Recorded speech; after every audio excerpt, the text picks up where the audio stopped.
So tila may naging pahapyaw nga po ang dating PBA Commissioner na si Noli Ayala sa bigman ng Pilipinas na si Kai Sotto matapos matalo ng Gilas Pilipinas sa New Zealand sa double overtime game kahapon sa score na 106-102.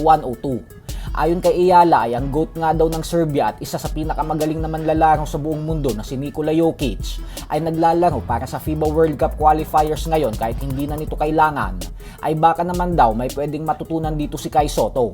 Madaming fans din ang sumang-ayon sa pahayag na ito ni Noli Ayala nang dahil sa kitang-kita sa laro na kayang-kaya talagang talunin ng Gilas ang isang powerhouse team na katulad sa New Zealand. At na kung andun lang umano si Kai Sotto sa loob ng court, ay tiyak umano na nasungkit na natin ang tagumpay. Kagaya noong taong 2024 kung saan huling naglaro si Sotto para sa Gilas laban sa New Zealand at matagumpay natin na nakuha ang panalo laban sa kupunan na ito. Habang si Dwight Ramos naman ay nanatiling positibo sa kabila ng masakit na pagkatalo. Ayon kay Dwight ay maganda daw yung laro. Masakit umanong matalo sa ganitong klaseng game lalo pat alam daw nila na andun na yung pagkakataon na makuha nila ang panalo tapos pinakawalan pa nila ito. Ganun pa man ay giniit ni Dwight na sobrang proud daw siya sa team nila dahil lumaban umano sila kontra sa isa sa pinakamalakas na team sa buong mundo. Hindi daw sila sumuko hanggang sa dulo. Samantala, hindi nga po natin maikakaila na madaming fans ang hindi natutuwa sa ipinakitang performance ng Gilas naturalized player na si Justin Brownlee nang dahil sa nakapagtala lang ito ng 5 puntos sa buong laro.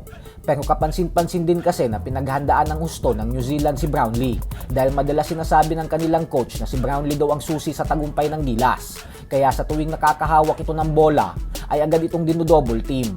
At dahil sa binabatikos ng ilang Pinoy si Brownlee ngayon, kaya agad itong pinagtanggol ng kanyang kapatid na si Justina Brownlee.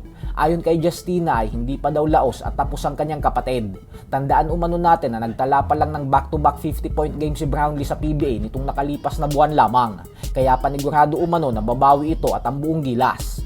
Bukod dyan ay trending din ngayon sa social media ang naging tingin ni Boss Al Francis Chua kay Brownlee nang matalo ang Gilas, kung saan binibigyan ito ng mga kahulugan ng ibang fans. Pero baka nagkataon lang ito dahil alam naman natin na hindi makakalimutan ni Chua ang naiambag ni Brownlee sa Hinebra sa nakalipas na isang dekada at ang paghatid sa Gilas sa Asian Games Gold Medal noong taong 2023. Sa kabilang banda naman ay hindi naman naitago ng Gilas head coach na si Tim Cone ang kanyang pagkakadismaya sa pagkatalo nila.